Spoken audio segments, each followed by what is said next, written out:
ആലയത്തിലേക്ക് വരുമ്പോൾ, ദൈവത്തിൻ്റെ സന്നിധിയിലേക്ക് വരുമ്പോൾ എൻ്റെയും നിങ്ങളുടെയും തല വണങ്ങി കൊളുത്തുപോലെ നിൽക്കണം. തമ്പുരാൻ 2 കരം നൽകിയിട്ടുണ്ടല്ലോ.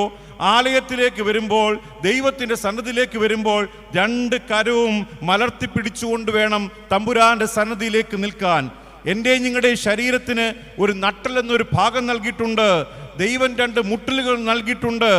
ആലയത്തിലേക്ക് വരുമ്പോൾ, ദൈവത്തിൻ്റെ സന്നിധിയിലേക്ക് വരുമ്പോൾ തമ്പുരാൻ്റെ തൃപ്പാദം, തമ്പുരാൻ്റെ ക്രൂശിൻ്റെ ചുവട് ചുംബിക്കാൻ താണുവണങ്ങാൻ വേണ്ടിയാണ് ദൈവം എൻ്റെ നിങ്ങളുടെ ശരീരം ഇപ്രകാരം സൃഷ്ടിച്ചിരിക്കുന്നത്. അതുകൊണ്ട് ഓർക്കുക എൻ്റെ ജനമേ, മനുഷ്യൻ്റെ മുമ്പാകെയല്ല, ദൈവത്തിൻ്റെ അനുഗ്രഹം പ്രാപിക്കാനായി ഞാനും നിങ്ങൾ കടന്നു വരുമ്പോൾ എൻ്റെയും നിങ്ങളുടെയും തലക്കനം മാറണം. ഒന്നാമത് എന്തു വെട്ടണം? തല വെട്ടണം. 2ാമത് മത്സ്യമേ, നിന്റെ ചിറക് വെട്ടണം. മത്സ്യത്തിനൊരു വലിയൊരു അഹങ്കാരമുണ്ട്. എൻ്റെ സ്വന്തം കഴിവ് കൊണ്ട് സമുദ്രത്തിൻ്റെ മുകൾ പടർപ്പിൽ എനിക്ക് നീന്തി തുടിക്കാൻ പറ്റും. എൻ്റെ സ്വന്തം കഴിവ് കൊണ്ട് സമുദ്രത്തിൻ്റെ അഗാധത്തിലേക്ക് എനിക്ക് പോകാൻ പറ്റും. എല്ലാം എൻ്റെ കഴിവ്. നമുക്ക് ഒരു വിചാരമുണ്ട്, നേടിയതെല്ലാം എൻ്റെ കഴിവ്, എൻ്റെ മക്കൾ എൻ്റെ കഴിവ്, എൻ്റെ സമ്പാദ്യം എൻ്റെ കഴിവ്, എൻ്റെ വിദ്യാഭ്യാസം എൻ്റെ കഴിവ്, എൻ്റെ ഭവനം എൻ്റെ കഴിവ്. എവിടാണ് എൻ്റെ കഴിവ്? പലപ്പോഴും ഞാൻ ഓർത്തിട്ടുണ്ട് എൻ്റെ ജനമേ, അമ്മയുടെ ഗർഭപാത്രത്തിൽ നിന്ന് ഞാനും നിങ്ങളും പുറത്തേക്ക് വന്ന ഒരു നിമിഷമുണ്ട്. ആ ഒരു നിമിഷം ഈ ലോകത്തിൽ നിന്ന് വിട്ടിട്ട് മണ്ണോട് മണ്ണായി മരിച്ചു പോയിരുന്നുവെങ്കിൽ ഇതുവല്ലോ നേടുവാനോ, ഇതുവല്ലോ അനുഭവിക്കാനോ, ഇതുവല്ലോ കാണുവാനോ, ഇതുവല്ലോ സുഖിക്കുവാനോ പറ്റുമായിരുന്നോ? ഇല്ലെൻ്റെ ജനമേ, തന്നതെല്ലാം, നേടിയതെല്ലാം, അനുഭവിച്ചതെല്ലാം, സുഖിച്ചതെല്ലാം, സന്തോഷിച്ചതെല്ലാം, എല്ലാം ആരുടെ ദാനമാണ്? ഉറക്കെ പറ, ആരുടെ ദാനമാണ്?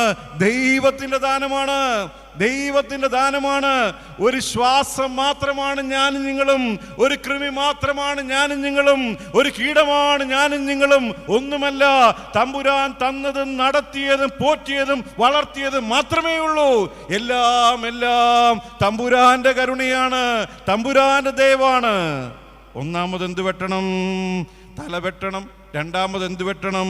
ചിറക് വെട്ടണം. 3ാമത് മത്സ്യമേ, നിന്റെ തൊലി ഉരിയണം. അവന് ഭയങ്കര തൊലിക്കട്ടിയ. ആരോടും അവൻ എന്തും പറയും, ആരെന്തു പറഞ്ഞാലും കേൾക്കത്തില്ല. എൻ്റെ പ്രിൻസച്ച, എന്നെ തല്ലല്ലേ, ഞാൻ നന്നാകുകയില്ല. ആരോടും നമുക്ക് എന്തും പറയാൻ പറ്റുമോ? പറ്റുകയില്ല. എൻ്റെ മുമ്പിലിരിക്കുന്ന 80 വയസ്സുള്ള വൃദ്ധനായ ഒരു പിതാവാണ്. ആ വൃദ്ധനായ പിതാവിനോട് സംസാരിക്കേണ്ട ഒരു രീതിയുണ്ട്. എൻ്റെ മുമ്പിലിരിക്കുന്ന 80 വയസ്സുള്ള വൃദ്ധയായ മാതാവാണ്. ആ മാതാവിനോട് സംസാരിക്കേണ്ട രീതിയുണ്ട്. എൻ്റെ മുമ്പിലിരിക്കുന്ന ദൈവത്തിൻ്റെ പുരോഹിതനാണ്. പുരോഹിതനോട് സംസാരിക്കേണ്ട ഒരു രീതിയുണ്ട്. ആളും തരവും കണ്ട് സംസാരിക്കാത്തവൻ, പെരുമാറാൻ അറിയാൻ വയ്യാത്തവൻ ഒരിക്കലും മനുഷ്യനല്ല. അവൻ ക്രൂരനായ മൃഗത്തിനു തുല്യനാണ്. ആളും തരവും കണ്ട് സംസാരിക്കാൻ അറിയാൻ വയ്യാത്തവൻ ഒരിക്കലും മനുഷ്യനല്ല. അവൻ ക്രൂരമായ മൃഗത്തിനു തുല്യമാണ്. ആരോടും നമ്മൾ എന്തും പറയരുത്. ആരോടും എന്തും പറയാനുള്ളൊരു അവകാശം നമുക്കാർക്കുമില്ല. മുമ്പിൽ നിൽക്കുന്നവനോട് ബഹുമാനപൂർവ്വം സംസാരിക്കുന്നവന് മാത്രമേ പ്രീതിയും സ്നേഹവും തിരിച്ചും കിട്ടുകയുള്ളൂ. ഒന്നാമത് എന്ത് വെട്ടണം? തല വെട്ടണം. 2ാമത് എന്ത് വെട്ടണം? ചിറക് വെട്ടണം. 3ാമത് എന്തുരിയണം? തൊലി ഉരിയണം. 4ാമത് മത്സ്യമേ, നിന്റെ വാല് വെട്ടണം. അവനിച്ചിരി വാലുണ്ടെന്നാ തോന്നുന്നേ. എന്താണ് വാല്? പ്രായത്തിനനുസരിച്ചുള്ള പക്വതയില്ല, സ്ഥാനമാനത്തിനനുസരിച്ചുള്ള പക്വതയില്ല. 50 കഴിഞ്ഞവരെ ഓർക്കുക, കൗണ്ട് ഡൗൺ ആണ്. ഇനി ഒരു 50 വർഷക്കാലം 50 കഴിഞ്ഞ ഭൂരിഭാഗം പേരുടെ ജീവിതത്തിലുമില്ല. പ്രശ്നക്കാർ 50-ന്റെ മുകളിലുള്ളവരാണോ 50-ന്റെ താഴെയുള്ളവരാണ്? ഇരിക്കുന്ന ഭൂരിഭാഗം പേരും 50-ന്റെ മുകളിലുള്ളവരായതുകൊണ്ട് പറയും പ്രശ്നക്കാരാരാണ്? 50-ന്റെ താഴെയുള്ളവരാണ്. എവിടെയാണ് പ്രശ്നക്കാർ? ആരാണ് പലയിടത്തും പ്രശ്നക്കാർ? ഇടവകയിൽ പ്രശ്നക്കാർ, കമ്മിറ്റി പ്രശ്നക്കാർ, വീട്ടിൽ പ്രശ്നക്കാർ 50-ന്റെ മുകളിലുള്ളവരാണോ 50-ന്റെ താഴെയുള്ളവരാണോ? പ്രായം കൂടുന്തോറും വൈരാഗ്യം കളയണം. പ്രായം കൂടുന്തോറും പ്രതികാര ബുദ്ധി കളയണം. 50 കഴിഞ്ഞവരെ പ്രശ്നങ്ങൾ ശാന്തമാക്കേണ്ടത് നിങ്ങളാണ്. 50 കഴിഞ്ഞവരെ ക്ഷമിക്കേണ്ടത് മകനല്ല അപ്പനാണ്. 50 കഴിഞ്ഞവരെ ക്ഷമിക്കേണ്ടത് മകളല്ല അമ്മയാണ്. അതുകൊണ്ട് പ്രായത്തിനനുസരിച്ചുള്ള സ്ഥാനമാനത്തിനനുസരിച്ചുള്ള പക്വത ഉണ്ടാകണം. ക്ഷമിക്കുവാനും സഹിക്കുവാനുമുള്ള മനസ്ഥിതി ഉണ്ടാകണം. ഒന്നാമത് എന്ത് വെട്ടണം? തല വെട്ടണം. രണ്ടാമത് എന്ത് വെട്ടണം? ചിറക് വെട്ടണം. മൂന്നാമത് എന്തുരിയണം? തൊലി ഉരിയണം. നാലാമത് എന്തു വെട്ടണം? വാല് വെട്ടണം. എൻ്റെ തലക്കനങ്ങൾ, ഞാനെന്ന ഭാവങ്ങൾ, എൻ്റെ അഹങ്കാരങ്ങൾ എല്ലാം മായട്ടെ. ഈ പരിശുദ്ധമാകുന്ന ബഹനാസഹദയുടെ പെരുന്നാൾ താഴ്മയുടെയും വിനയത്തിൻ്റെയും ആത്മാവോടെ ദൈവത്തിൻ്റെ സന്നിധിയിലേക്ക് നമുക്ക് കടന്നു വരാം. അല്പസമയം നമുക്കൊത്തൊരുമിച്ച് കൊണ്ട് ചിന്തിക്കാനായി തിരഞ്ഞെടുക്കുന്ന വേദഭാഗം 1 രാജാക്കന്മാരുടെ പുസ്തകം 17-ാം അധ്യായം അതിൻ്റെ 1-ാമത്തെ വാക്യം. 1 രാജാക്കന്മാരുടെ പുസ്തകം 17-ാം അധ്യായം അതിൻ്റെ 1-ാമത്തെ വാക്യം ഇപ്രകാരം പറയുകയാണ്: ഗിലെയാദിലെ തിശ്ബയിൽ നിന്നുള്ള തിശ്ബിനായ ഏലിയാവ് ആഹാബിനോട്, ഞാൻ സേവിച്ചു നിൽക്കുന്ന ഇസ്രായേലിൻ്റെ ദൈവമായ യഹോവയാണ് ഞാൻ പറഞ്ഞല്ലാതെ ഈ ആണ്ടുകളിൽ മഞ്ഞും മഴയും ഉണ്ടാകിയില്ല. ഒരിക്കൽ കൂടി, ഗിലെയാദിലെ തിശ്ബയിൽ നിന്നുള്ള തിശ്ബിനായ ഏലിയാവ് ആഹാബിനോട്, ഞാൻ സേവിച്ചു നിൽക്കുന്ന ഇസ്രായേലിൻ്റെ ദൈവമായ യഹോവയാണ് ഞാൻ പറഞ്ഞല്ലാതെ ഈ ആണ്ടുകളിൽ മഞ്ഞും മഴയും ഉണ്ടാകിയില്ല. നമുക്കെല്ലാം പരിചിതമാകുന്ന ഒരു വേദഭാഗം. ആഹാബ് രാജാവിൻ്റെ രാജസന്നിധിയിൽ ചെന്ന് ദൈവത്തിൻ്റെ പ്രവാചകനാകുന്ന ഏലിയാവ് കൈ ചൂണ്ടി ആഹാബ് രാജാവിൻ്റെ മുഖത്ത് നോക്കി പറയുകയാണ്, ഞാൻ പറഞ്ഞിട്ടല്ലാതെ നിന്റെ രാജ്യത്ത് മഞ്ഞും മഴയും ഉണ്ടാകിയില്ല. ആരാണ് ആഹാബ് രാജാവ് എന്ന് പറയുന്ന മനുഷ്യൻ? ഈ 1 രാജാക്കന്മാരുടെ പുസ്തകം 16-ാം അധ്യായം 30-ാം വാക്യത്തിൽ പറയുന്നു, ഒമ്രിയുടെ മകനായ ആഹാബ് തനിക്ക് മുമ്പുണ്ടായിരുന്ന എല്ലാവരെക്കാളും അധികം യഹോവയ്ക്ക് അനിഷ്ടമായുള്ളത് ചെയ്തു. തനിക്കുണ്ടായിരുന്ന മുമ്പുണ്ടായിരുന്ന എല്ലാവരെക്കാളും അധികം യഹോവയ്ക്കും യഹോവയുടെ ജനത്തിനും ഏറ്റവും അനിഷ്ടത പ്രവർത്തിക്കുന്ന ക്രൂരനായ ദുഷ്ടനായ ആഹാബ് രാജാവിൻ്റെ രാജസന്നിധിയിൽ ചെന്ന് ദൈവത്തിൻ്റെ പ്രവാചകനാകുന്ന ഏലിയാ പറയുകയാണ്, ഞാൻ പറഞ്ഞിട്ടല്ലാതെ നിന്റെ രാജ്യത്ത് മഞ്ഞും മഴയും ഉണ്ടാകിയില്ല. ആരാണ് പ്രവാചകൻ? ആരാണ് ദൈവത്തിൻ്റെ പ്രവാചകൻ? മനുഷ്യൻ്റെ പ്രീതി നോക്കാതെ ദൈവത്തിൻ്റെ ഇഷ്ടം മനുഷ്യൻ്റെ മുഖത്ത് നോക്കി പറയുന്നവനാണ് ദൈവത്തിൻ്റെ പ്രവാചകൻ. മനുഷ്യൻ്റെ പ്രീതി നോക്കാതെ ദൈവത്തിൻ്റെ ഇഷ്ടം മനുഷ്യൻ്റെ മുഖത്ത് നോക്കി പറയുന്നവനാണ് ദൈവത്തിൻ്റെ പ്രവാചകൻ. നിനുവ ജനത്തോടും നിനുവ രാജാവിനോടും ഇപ്പോഴുള്ള ജീവിതം വിട്ടുമാറി രട്ടിലും വെണ്ണീരിലും ഇരുന്ന് ഉപവസിക്കണമെന്ന് പറയാനുള്ള ചങ്കൂറ്റം യോനായ്ക്കില്ലാഞ്ഞതുകൊണ്ടാണ് യോന തർസീസിലേക്ക് ഒളിച്ചോടിപ്പോയത്. ആരാണ് ദൈവത്തിന്റെ പ്രവാചകൻ? മനുഷ്യന്റെ ഇഷ്ടം നോക്കാതെ ദൈവത്തിന്റെ ഇഷ്ടം മുഖത്ത് നോക്കി പറയുന്നവനാണ് ദൈവത്തിന്റെ പ്രവാചകൻ. ഓർക്കുക, മനുഷ്യന്റെ പ്രീതിക്ക് വേണ്ടി ഞാൻ നിങ്ങൾ നിൽക്കുമ്പോൾ ഓർക്കുക, ദൈവത്തിന്റെ പ്രീതി പോകും. മനസ്സിലാകുന്നോ? മനുഷ്യന്റെ പ്രീതിക്ക് വേണ്ടി ചില കാര്യം പറയാതിരിക്കുമ്പോൾ ദൈവത്തിന്റെ പ്രീതി എന്നോടുള്ളത് പോകും. ദൈവത്തിന്റെ പ്രീതി എനിക്ക് കിട്ടുമ്പോൾ ഓർക്കുക, ആരുടെ പ്രീതി പൊക്കൊണ്ടേയിരിക്കും? ആരുടെ പ്രീതി പൊക്കൊണ്ടേയിരിക്കും? മനുഷ്യന്റെ പ്രീതിയും പൊക്കൊണ്ടേയിരിക്കും. അതുകൊണ്ട് ദൈവത്തിന്റെ പ്രവാചകൻ മനുഷ്യനാൽ ഒറ്റപ്പെട്ടാലും ദൈവത്തിന്റെ ഹിതം മനുഷ്യന്റെ മുഖത്ത് നോക്കി, ഇപ്പോഴുള്ള നിന്റെ ജീവിതം, ഇപ്പോഴുള്ള നിന്റെ അവസ്ഥ തെറ്റാണെന്ന് പറയാനുള്ള ചങ്കൂറ്റം ദൈവത്തിന്റെ പ്രവാചകനുണ്ട്. അതുകൊണ്ടാണ് ആഹാബ് രാജാവിന്റെ രാജസന്നിധി ചെന്ന് ദൈവത്തിന്റെ പ്രവാചകനാകുന്ന ഏലിയാ പറയുകയാണ്, ഞാൻ പറഞ്ഞിട്ടല്ലാതെ നിന്റെ രാജ്യത്ത് മഞ്ഞും മഴയും ഉണ്ടാകിയില്ല. നമുക്കറിയാം, നമ്മുടെ ഒരു ദേവാലയത്തിലേക്ക് പുതിയതായി ഒരു വികാരിയച്ഛൻ വന്നു കഴിയുമ്പോൾ 2-3 മാസത്തിനുള്ളിൽ നമ്മുടെ ഒരു വിലയിരുത്തലുണ്ട്. എന്താണെന്നറിയാമോ? 2-3 മാസത്തിനുള്ളിൽ നമ്മൾ വിലയിരുത്തുന്ന ഇപ്രകാരമാണ്. പലപ്പോഴും മൈക്കെടുത്ത് പടിഞ്ഞാട്ട് നിൽക്കുമ്പോൾ നമ്മുടെ ചങ്കിന് കൊള്ളുന്ന വാക്കുകളാണ്, നമ്മളെ കുറ്റപ്പെടുത്തുന്ന വാക്കുകളാണ്, നൊമ്പരപ്പെടുത്തുന്ന വാക്കുകളാണ് പുരോഹിതൻ പറയുന്നതെങ്കിൽ നമ്മൾ വിചാരിക്കും, തമ്പുരാനെ എങ്ങനെയെങ്കിലും ഈ 3 വർഷം ഒന്ന് ഓടിക്കിട്ടിയിരുന്നെങ്കിൽ വളരെ ഭാഗ്യമായിരുന്നു. എന്നാൽ ആരെയും നൊമ്പരപ്പെടുത്താതെ എല്ലാവരെയും സന്തോഷിപ്പിച്ച് ആരോടും കുറ്റം പറയാതെ ഇരിക്കുന്ന ഒരച്ഛനാണെങ്കിൽ നമ്മൾ പറയും, തമ്പുരാനെ ഈ പൊന്നച്ഛൻ ആയുസോടെ വർഷങ്ങളോളം നമ്മുടെ ഇടയിൽ ഇരിക്കണമേ എന്ന്. ആരാണ് ദൈവത്തിൻ്റെ പുരോഹിതൻ? ആരാണ് ദൈവത്തിൻ്റെ പ്രവാചകൻ? ചില കാര്യം മനുഷ്യൻ്റെ മുമ്പാകെ നീ ചെയ്യുന്നത്, പറയുന്നത്, നിന്റെ നിലപാടുകൾ തെറ്റാണ്, തീരുമാനങ്ങൾ തെറ്റാണ്, ദൈവത്തിൻ്റെ നീതിയല്ല എന്ന് മുഖത്തു നോക്കി പറയുന്നവനാണ്. നമുക്കിഷ്ടമല്ലാത്ത കാര്യം നമ്മോട് പറയുന്നവനാണ് യഥാർത്ഥത്തിൽ പുരോഹിതനും, യഥാർത്ഥത്തിലെ ദൈവത്തിൻ്റെ പുരോഹിതനും, ദൈവത്തിൻ്റെ പ്രവാചകനും. ഈ പ്രവാചകന്, ഈ പുരോഹിതന് ഈ തൻ്റെ ഇടമുണ്ടാകണം. അതിൽ തന്നെ മാതാപിതാക്കളെ, ചില കാര്യം നമ്മുടെ മക്കളോട് പറയാനുള്ള ചങ്കൂറ്റം അമ്മയപ്പന്മാരായ എനിക്കും നിങ്ങൾക്കും ഉണ്ടാകണം. ചില കാര്യങ്ങൾ നമ്മുടെ മക്കളോട് പറയാനുള്ള ചങ്കൂറ്റം എനിക്കും നിങ്ങൾക്കും ഉണ്ടാകണം. ആധുനിക കാലഘട്ടത്തിൽ മാതാപിതാക്കളെ നമുക്കിന്ന് ഏറ്റവും കൂടുതൽ പേടി ആരെയാണ്? നമ്മുടെ മക്കളെയാണ്. ചില കാര്യങ്ങൾ മുഖത്ത് നോക്കി, മോനെ ഇന്നത് പറയരുത്, ഇന്നത് ചെയ്യരുതെന്ന് പേടി അപ്പനാ മോനോട് പറയാനുള്ളത്, പേടി. അങ്ങനെയെങ്കിൽ മകളോട്, മകളെ ഇന്ന കാര്യം ചെയ്യരുത്, തെറ്റാണെന്ന് പറയാൻ പേടി അമ്മയ്ക്കാണ്. ഒരു പുരോഹിതന്റെ പ്രസംഗത്തിൽ ഇപ്രകാരമാണ് പറയുന്നത്. ആധുനിക കാലഘട്ടത്തിന്റെ പ്രാർത്ഥന 3 നിലയിലാണെന്നാ പറയുന്നത്. ആധുനിക കാലഘട്ടത്തിന്റെ പ്രാർത്ഥന 3 നിലയിലാണെന്നാ പറയുന്നത്. എന്താണെന്നറിയാമോ? 1ാമത്തെ നിലയിൽ, താഴത്തെ നിലയിലിരുന്ന് അപ്പനും അമ്മയും കണ്ണുനീരോടെ പ്രാർത്ഥിക്കും, തമ്പുരാനെ എൻ്റെ മകനെ അനുഗ്രഹിക്കണമേ, എൻ്റെ മകളെ അനുഗ്രഹിക്കണമേ എന്ന് കണ്ണുനീരോടെ പ്രാർത്ഥിക്കും. 2ാമത്തെ നിലയിൽ ആരാണെന്നറിയാമോ? നമ്മുടെ സുന്ദരി മോള പഠനം കഴിഞ്ഞ് മുറിക്കകത്ത് തന്നെ ഇരിക്കുകയാ, പുറത്തോട്ടിരിക്കത്തില്ല, ഇന്റർനെറ്റിനകത്ത് ഇങ്ങനെ കിടന്നുരുളുകയാ.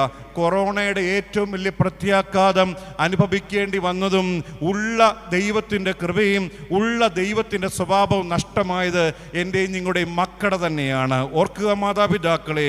എന്നാലോ ഈ അമ്മ മെസ്സേജ് താഴോട്ട് മോളായിക്കും, അമ്മേ രാവിലെ ദോശ, ഉച്ചയ്ക്ക് ബിരിയാണി, വൈകിട്ട് നൂഡിൽസ്, പാവം മുട്ട് തേഞ്ഞ അമ്മ സ്റ്റെപ്പ് കൂടി താലപ്പൊലി എടുത്തോണ്ട് മകളുടെ വാതിൽക്ക് ചെന്ന് മുട്ടും, മകളെ വാതിൽ തുറക്കൂ, മകളെ വാതിൽ തുറക്കൂ.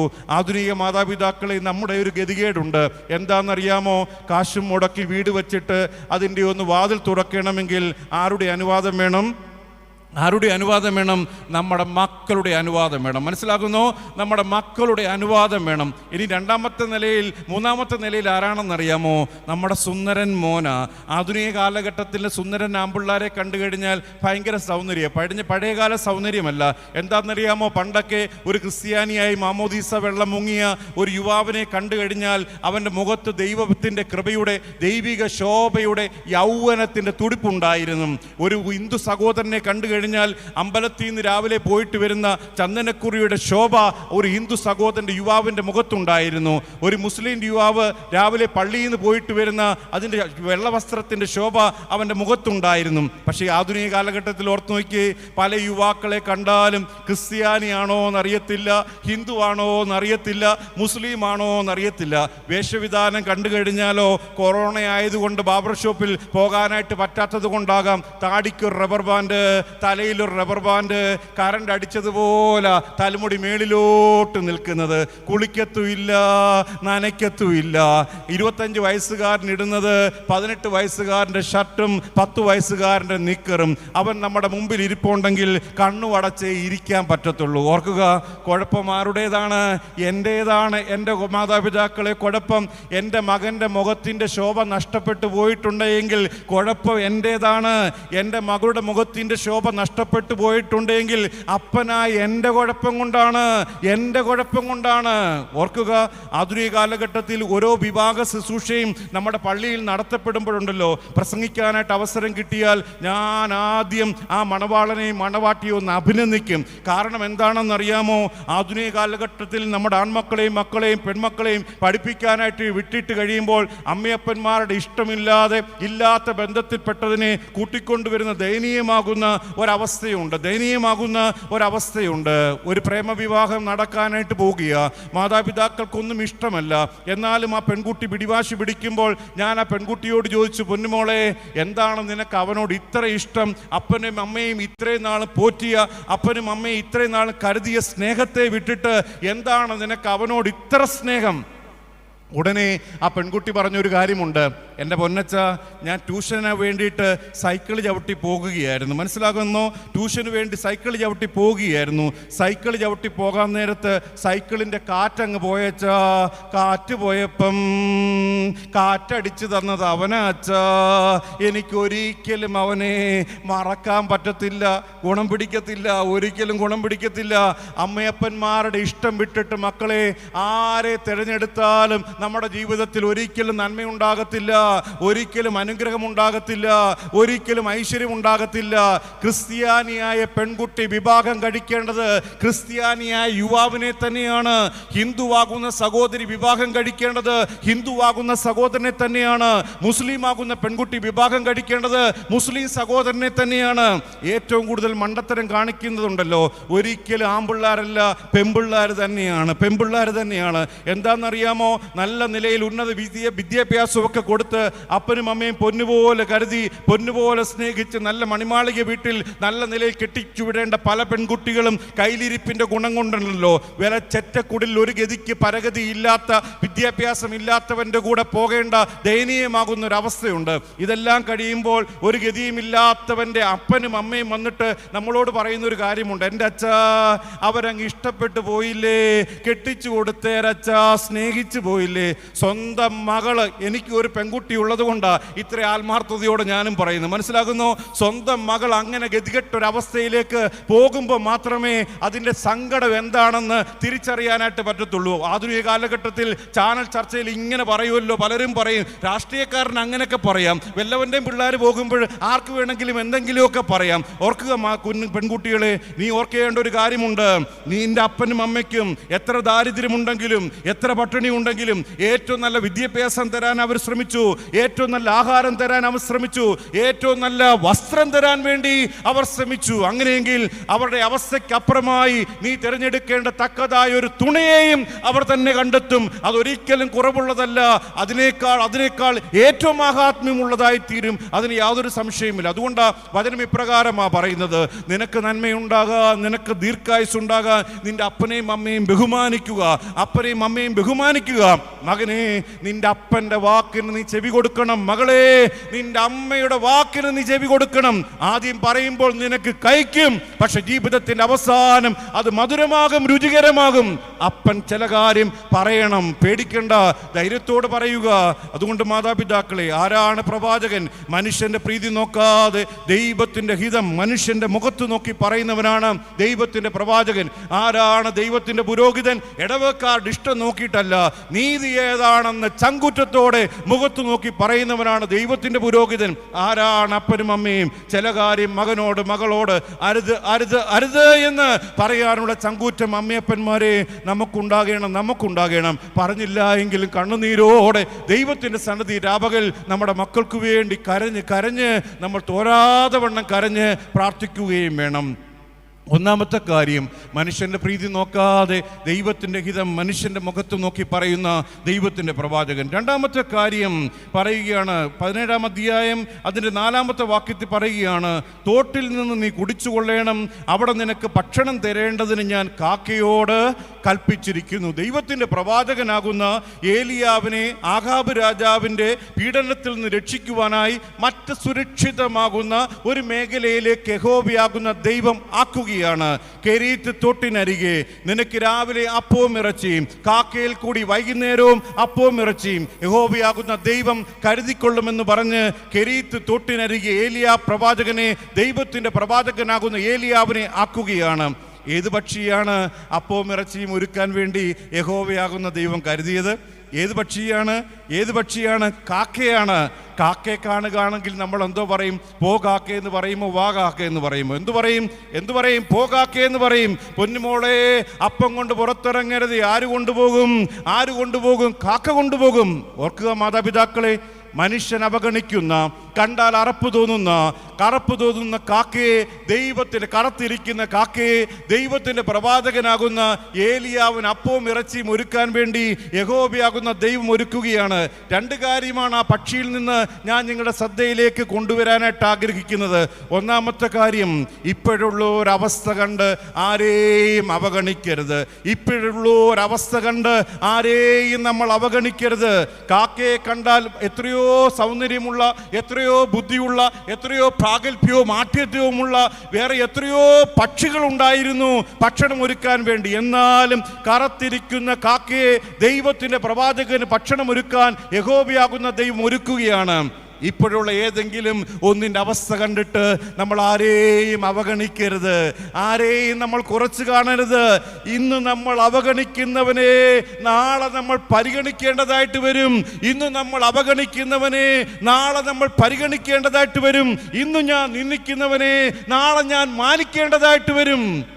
ഓർക്കുക, യഹോവയാകുന്ന ദൈവം സ്നേഹിച്ച് യോസഫിനെ സ്വന്തം സഹോദരങ്ങൾ പൊട്ടക്കിണറ്റിൻ്റെ അഗാധത്തിൽ കൊണ്ടിടുകയാണ്. നഷ്ടപ്പെടണമെന്നോർത്തിട്ട് തന്നെയാണ് യോസഫിനെ പൊട്ടക്കിണറ്റിൽ കൊണ്ടിടുന്നത്. ഓർക്കുക, ഇട്ട കരം തന്നെയാണ്. ഒരു നാൾ കഴിഞ്ഞപ്പോൾ യോസഫിൻ്റെ മുമ്പാകെ യാചിക്കുകയാണ്, യജമാനനെ ഒരു നേരത്തെ ആഹാരം നീ ഞങ്ങൾക്ക് നൽകണം. നശിക്കണമെന്നോർത്ത് കൊണ്ടിട്ട കരം തന്നെ യോസഫിനോട് യാചിക്കുകയാ, യജമാനൻ ഒരു നേരത്തെ ആഹാരം നീ ഞങ്ങൾക്ക് നൽകണം. ഓർക്കുക, ഇപ്പോഴുള്ള ഏതെങ്കിലും ഒരു മനുഷ്യൻ്റെ അവസ്ഥ കണ്ടിട്ട് അവൻ ദരിദ്രനാകാം, അവൻ വിദ്യാഭ്യാസം കുറഞ്ഞവനാകാം, ജീവിത സാഹചര്യങ്ങൾ കുറഞ്ഞവനാകാം, അവനെ നമ്മൾ അവഗണിക്കരുത്. എൻ്റെ ജനമേ, ഇന്നു നമ്മൾ അവഗണിക്കുന്നവനെ നാളെ പരിഗണിക്കേണ്ടതായിട്ട് വരും. ഇന്നത്തെ ദരിദ്രൻ നാളത്തെ സമ്പന്നനാണ്. ഇന്നത്തെ ദരിദ്രൻ നാളത്തെ സമ്പന്നനാണ്. ഇന്നത്തെ സമ്പന്നൻ നാളത്തെ ദരിദ്രനാണ്. ഇന്നത്തെ സമ്പന്നൻ നാളത്തെ ദരിദ്രനാണ്. ഒരു നിമിഷം കൊണ്ട് ഒരുത്തനെ താഴ്ത്താനും ഒരു നിമിഷം കൊണ്ട് ഉയർത്താനും സ്വർഗത്തിലെ തമ്പുരാന് പറ്റും. ഒരു നിമിഷം കൊണ്ട് ഒരു മനുഷ്യനെ താഴ്ത്താനും ഒരു നിമിഷം കൊണ്ട് മനുഷ്യനെ ഉയർത്താനും സ്വർഗത്തിലെ തമ്പുരാന് സാധിക്കും. ആരെയും നമ്മൾ അവഗണിക്കരുത്, ആരെയും നമ്മൾ കുറച്ച് കാണരുത്. ഒരു നിമിഷം മതി ഒരു മനുഷ്യൻ്റെ ജീവിതം കീഴിൽമേൽ മറിയാൻ. എത്രയോ സൗന്ദര്യമുള്ള, ബുദ്ധിയുള്ള, ആഠ്യത്വമുള്ള എത്രയോ പക്ഷികൾ ഉണ്ടായിരുന്നു. എന്നിട്ടും ദൈവത്തിൻ്റെ പ്രവാചകന് വേണ്ടി യഹോവയാകുന്ന ദൈവം തിരഞ്ഞെടുത്തത് കറുത്തിരിക്കുന്ന കാക്കയെ തന്നെയാണ്. മനുഷ്യൻ്റെ ദൃഷ്ടിയിൽ കാക്കയ്ക്ക് കുറവുണ്ടാകാം, തമ്പുരാൻ്റെ സൃഷ്ടിയിലുണ്ടല്ലോ കാക്കയ്ക്ക് ഒരു കുറവുമില്ല. തമ്പുരാൻ്റെ ദൃഷ്ടിയിലും തമ്പുരാൻ്റെ സൃഷ്ടിയിലും കാക്ക മറ്റു ജീവികളെ പോലെ പരിഗണന അർഹിക്കപ്പെടുന്നതാണ്. ആരെയും നമ്മൾ അവഗണിക്കരുത്. രണ്ടാമത്, കാക്കയിൽ നിന്ന് കണ്ടുപഠിക്കേണ്ട ഒരു സാഹചര്യം എന്താണെന്നറിയാമോ?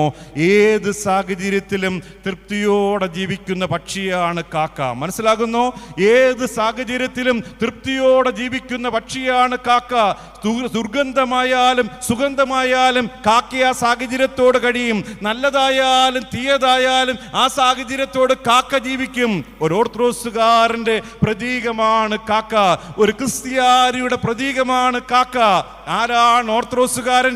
സന്തോഷം മാത്രം അനുഭവിക്കാനുള്ളവനല്ല ഓർത്തഡോക്സുകാരൻ. കഷ്ടകാലവും അനുഭവിക്കാൻ വിധിക്കപ്പെട്ടവനാണ് ഓർത്തഡോക്സുകാരൻ. നല്ല കാലം മാത്രം അനുഭവിക്കാനുള്ളവനല്ല ഓർത്തഡോക്സുകാരൻ. അല്ലാത്ത കാലവും അനുഭവിക്കാൻ വേണ്ടി വിധിക്കപ്പെട്ടവനാണ് ഓർത്തഡോക്സുകാരൻ. അങ്ങനെയെങ്കിൽ ഓർക്കുക, നല്ല കാലത്തിലും കർത്താവിനെ പാടിസ്തുതിക്കാൻ പറ്റണം, കഷ്ടകാലത്തിലും കർത്താവിനെ പാടിസ്തുതിക്കാൻ പറ്റണം. നല്ല കാലം തന്നോരു ദൈവം കഷ്ടകാലവും തരും, കഷ്ടകാലം തന്നോരു ദൈവം നല്ല കാലവും തരും. ക്ഷാമകാലത്ത് ക്ഷേമമായി പോറ്റുന്ന തമ്പുരാൻ, ക്ഷാമകാലത്ത് ക്ഷേമമായി പോറ്റുന്ന തമ്പുരാൻ. അങ്ങനെയെങ്കിൽ ഓർക്കുക മാതാപിതാക്കളെ, ഏത് സാഹചര്യത്തിലും പൊറുപുറുപ്പില്ലാതെ നമ്മൾ തൃപ്തിയോടെ പ്രത്യാശയോടെ ജീവിക്കണം. നമുക്ക് സഹിക്കാൻ വയ്യാത്തൊരവസ്ഥയിലേക്ക് നമ്മുടെ കഷ്ടതകൾ കൊണ്ട് ദൈവം നമ്മളെ ഒരിക്കലും ആക്കുകയില്ല. മനസ്സിലാകുന്നോ? നമുക്ക് സഹിക്കാൻ വയ്യാത്തൊരു കഷ്ടത കൊണ്ട് ദൈവം ഒരിക്കലും നമ്മളെ ആക്കുകയില്ല. ഡൽഹിയിലെ പ്രശസ്തമാകുന്ന ഒരു സ്കൂളിൻ്റെ ഹെഡ്മിസ്ട്രസ്സായിട്ട് സേവനമനുഷ്ഠിച്ച് റിട്ടയർഡ് ചെയ്ത ഒരു സ്ത്രീയുടെ അനുഭവ സാക്ഷ്യമുണ്ട്. ഞാനൊരു മരണത്തിന് പങ്കെടുത്ത് വിശ്രമിക്കുന്ന സമയമാണ്. അവർ എന്നോട് വന്ന് പറയുക, എൻ്റെ അച്ഛാ, ഞാൻ ഒരു ദിവസം നമ്മുടെ ദേവാലയത്തിലേക്ക് പോകുകയായിരുന്നു. ആ സ്ത്രീയുടെ ഒരു അവസ്ഥ പറഞ്ഞാൽ ക്യാൻസർ രോഗമൊക്കെ വന്ന് ഒരു ബ്ലൗസ് പോലും ധരിക്കാൻ പറ്റാതെ ഒരു ഷാള് മാത്രം ഇട്ട് കഴിയുന്ന ഒരു സ്ത്രീയാണ്. അങ്ങനെ രോഗവുമായി മല്ലിട്ട് കഴിയുന്ന ഒരു സാഹചര്യത്തിലാണ് വേറൊരു സുഹൃത്ത്, ഒരു കൂട്ടുകാരി വന്നിട്ട് പറയുക, ടീച്ചറെ എൻ്റെ കൂടെ കൂട്ടിനായിട്ട് ദേവാലയത്തിലേക്കൊന്ന് വരണം. രണ്ടുപേരും കൂടി ആരാധനയ്ക്കായി ദേവാലയത്തിൽ ചെല്ലുകയാണ്. ജനത്തിനോടൊപ്പം കയറി നിൽക്കുകയാണ്. കുറച്ചു കഴിഞ്ഞപ്പോൾ ഇവിടെ ശരീരത്തിൻ്റെ ചീഞ്ഞു നാറുന്ന ദുർഗന്ധം സഹിക്കാൻ വയ്യാഞ്ഞിട്ട് അടുത്ത് നിന്ന് ജനം പുരോഹിതനോടായിട്ട് പറയുകയാണ്, അല്ലയോ പുരോഹിത, ചീഞ്ഞു നാറുന്ന ശരീരവുമായി ദുർഗന്ധം വമിക്കുന്ന ഒരു സ്ത്രീ കടന്നു വന്നിട്ടുണ്ട്. അവർ ദയവ് ചെയ്ത് ദേവാലയത്തിൻ്റെ പുറത്തേക്ക് പോകാനായിട്ടൊന്ന് അഭ്യർത്ഥിക്കണം. പുരോഹിതൻ പരസ്യമായി പറഞ്ഞു, ചീഞ്ഞു നാറുന്ന ശരീരവുമായി ഒരു സ്ത്രീ കടന്നു വന്നിട്ടുണ്ട്, അവർ ദയവ് ചെയ്ത് ദേവാലയത്തിൻ്റെ പുറത്തേക്ക് പോകുക. ആരാധനയെല്ലാം കഴിഞ്ഞ് അച്ഛന്മാരും സിസ്റ്റർമാരും വന്ന് നോക്കുമ്പോൾ കുമ്പസാര കൂടിൻ്റെ അവിടെ ഒരു സ്ത്രീ നിലവിളിച്ചു കരയുകയാണ്. ആളെ കണ്ടാൽ തിരിച്ചറിയാൻ പറ്റുകയില്ല. ക്യാൻസർ രോഗത്തിൻ്റെ ചികിത്സ മുഖാന്തരം മുടികളൊക്കെയും കുഴിഞ്ഞ് മുഖമൊക്കെയും കറുത്ത് വികൃതമായിരിക്കുന്ന ഒരവസ്ഥ. ചോദിച്ച് മനസ്സിലാക്കുമ്പോൾ അച്ഛന്മാരും സിസ്റ്റർമാരും ആ ടീച്ചറിനോടായിട്ട് മാപ്പ് ചോദിക്കുകയാണ്. ഉടനെ ടീച്ചർ അച്ഛന്മാരോടായിട്ട് പറയുകയാണ്, പൊന്നച്ഛന്മാരെ, ഇപ്പോൾ ദേവാലയത്തിൽ ആരുമില്ലല്ലോ, നിങ്ങൾ എന്നെ ഒറ്റയ്ക്കൊന്ന് പ്രാർത്ഥിക്കാൻ അനുവദിക്കണം. ദേവാലയത്തിലിരുന്ന് പ്രാർത്ഥിക്കണമെങ്കിൽ എനിക്ക് 5 കസേരകൾ വേണം. നിലത്തിരിക്കുവാനായി പറ്റുകയില്ല, ഉയർന്നിരിക്കുവാനായിട്ട് ഒരു കസേര. എൻ്റെ കാലുകൾ രണ്ടും എനിക്ക് മടക്കി വെക്കാൻ പറ്റുകയില്ല, കാലുകൾ രണ്ടും മുൻപോട്ട് വെക്കുവാനായി 2 കസേര. എൻ്റെ കൈകൾ രണ്ടും എനിക്ക് മടക്കിയിരിക്കാൻ പറ്റുകയില്ല, കൈകൾ രണ്ടും ഇരുവശങ്ങളിലേക്ക് വെക്കുവാനായിട്ട് 2 കസേര. അങ്ങനെ 5 കസേരകൾ ക്രമീകരിച്ചു കൊടുത്തതിൻ്റെ ഫലമായി ഈ ടീച്ചർ ദേവാലയത്തിൻ്റെ ഉള്ളിലിരുന്ന് സഹിക്കാൻ വയ്യാതെ നിലവിളിച്ചു കരയുകയാണ്. എൻ്റെ പൊന്നു തമ്പുരാനെ, എനിക്ക് വേണ്ടിയിട്ടല്ല, എൻ്റെ അയലത്തെ ഒരു സ്ത്രീയുടെ നൊമ്പരത്തിനു വേണ്ടി നിൻ്റെ ദേവാലയത്തിലേക്ക് അന്ന് വന്നപ്പോൾ നിൻ്റെ പുരോഹിതന്മാർ മുഖാന്തരം, നിൻ്റെ സ്വന്തം ജനമുഖാന്തരം അടിച്ചു പുറത്താക്കപ്പെടുവാൻ ഇടയായി തീർന്നല്ലോ എന്നോർത്ത് ഉറക്കെ നിലവിളിച്ചു കരയുകയാണ്.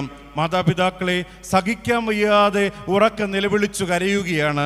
പ്രാർത്ഥനയെല്ലാം കഴിഞ്ഞ് അവർ തൻ്റെ സ്വന്തം ഭവനത്തിലേക്ക് മടങ്ങിച്ചെല്ലുകയാണ്. ക്ഷീണിച്ചവശ്യയായി കടന്നു വരുന്ന സ്വന്തം ഭാര്യയുടെ ചീഞ്ഞുനാറുന്ന വ്രണം വൃത്തിയാക്കാൻ വേണ്ടി സ്വന്തം ഭർത്താവ് ശരീരത്ത് കിടന്ന ഷാള് മാറ്റിയപ്പോൾ ചീഞ്ഞുനാറുന്ന വ്രണമില്ല, ഒരു വ്രണത്തിൻ്റെ പാടു മാത്രം.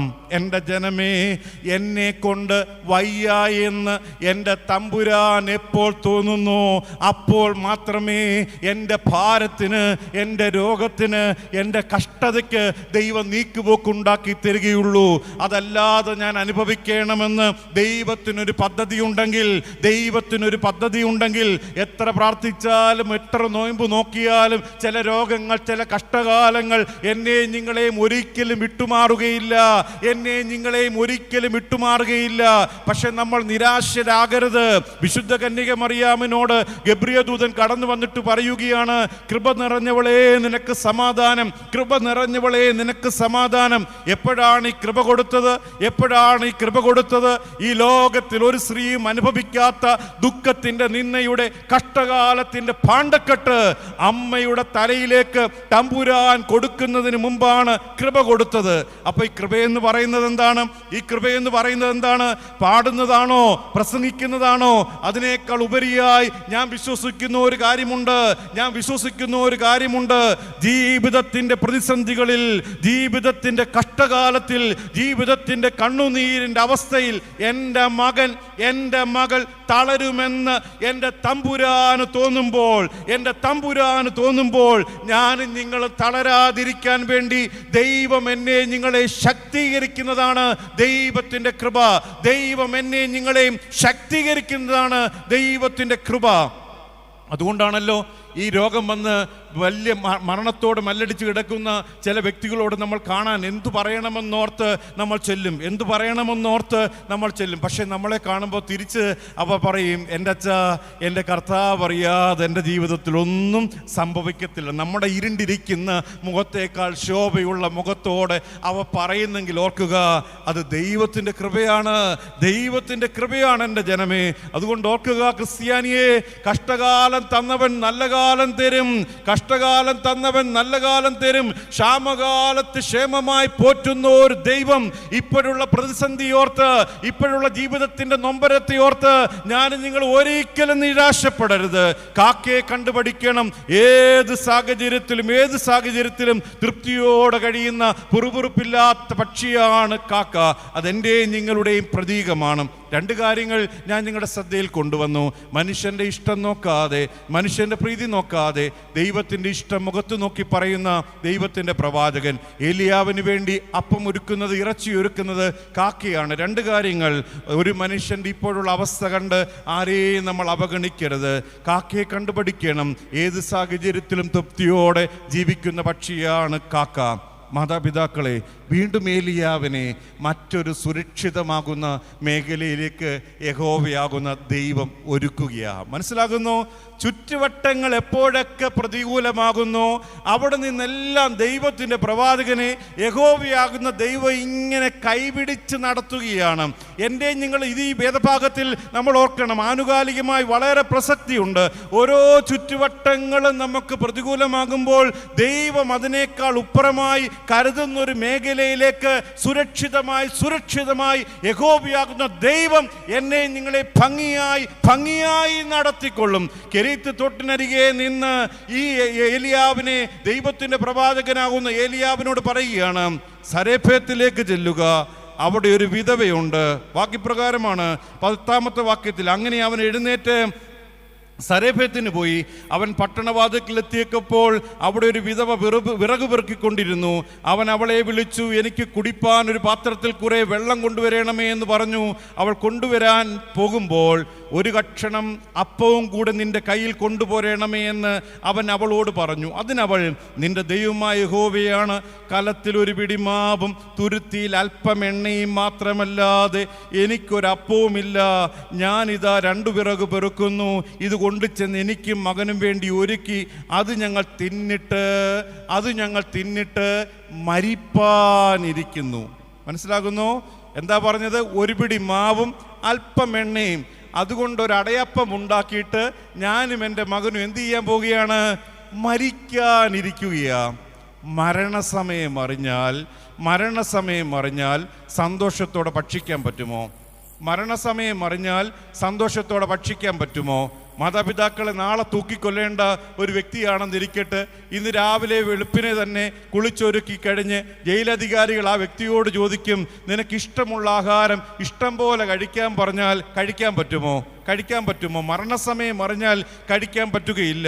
ക്യാൻസർ രോഗം വന്ന് അല്ലെങ്കിൽ ഏതെങ്കിലും ഒരു രോഗം വന്ന് മരണത്തോടെ മല്ലടിച്ചു കഴിയുമ്പോൾ ഡോക്ടർമാർ അവസാനം പറയും, വീട്ടിലേക്ക് കൊണ്ടുപോയി ഇഷ്ടമുള്ളതുപോലെ ഇഷ്ടമുള്ള ആഹാരം കൊടുക്കുക. കഴിക്കാൻ പറ്റുമോ? കഴിക്കാൻ പറ്റുകയില്ല. മരണസമയം അറിഞ്ഞാൽ നമുക്കാർക്ക് സന്തോഷത്തോടെ കഴിക്കാൻ പറ്റുകയില്ല. വിധവ പറയുകയാ, യജമാനനെ, ഒരു പിടി മാവും അല്പം എണ്ണയും ഇതുകൊണ്ടൊരു അടയപ്പം ഉണ്ടാക്കിയിട്ട് ഞാനും എൻ്റെ മകനും മരിപ്പാനിരിക്കും. അവസാനത്തെ ആഹാരം പെസഹാ പെരുന്നാളിൽ മർക്കോസിന്റെ മാളികയിൽ പെസഹാ പെരുന്നാൾ യേശു തമ്പുരാനും ശിഷ്യന്മാരും കൂടി നടത്തപ്പെടുമ്പോൾ തമ്പുരാൻ അപ്പം എടുത്തിട്ട് പറയുകയാണ്, ഇതെന്റെ ശരീരം.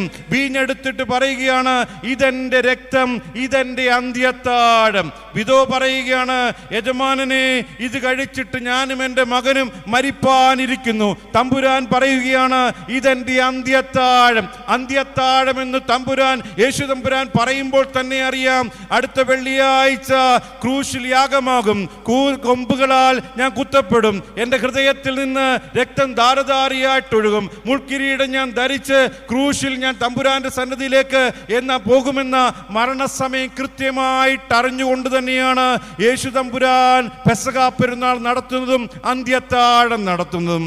ഈ വിധവയുടെ അവസാനത്തെ ആഹാരം തമ്പുരാന്റെ അന്ത്യത്താഴം.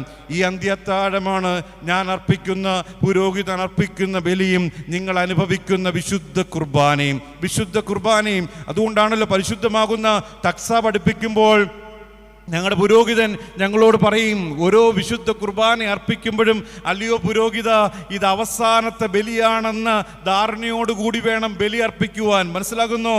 ഓരോ വിശുദ്ധ ബലിയും ബലിയർപ്പിക്കപ്പെടുമ്പോൾ അത് അവസാനത്തെ കുർബാനയാണെന്ന ധാരണയോടുകൂടി വേണം ബലിയർപ്പിക്കാൻ. കുർബാന അർപ്പണമെല്ലാം കഴിഞ്ഞ് ത്രോണോസിനോട് പുരോഹിതൻ പറയുന്ന ഒരു വിടവാങ്ങലുണ്ട്. അല്ലയോ പരിശുദ്ധമാകുന്ന ത്രോണോസേ, ഇനി ഞാൻ വരുമോ ഇല്ലയോ എന്ന് എനിക്കറിയുകയില്ല.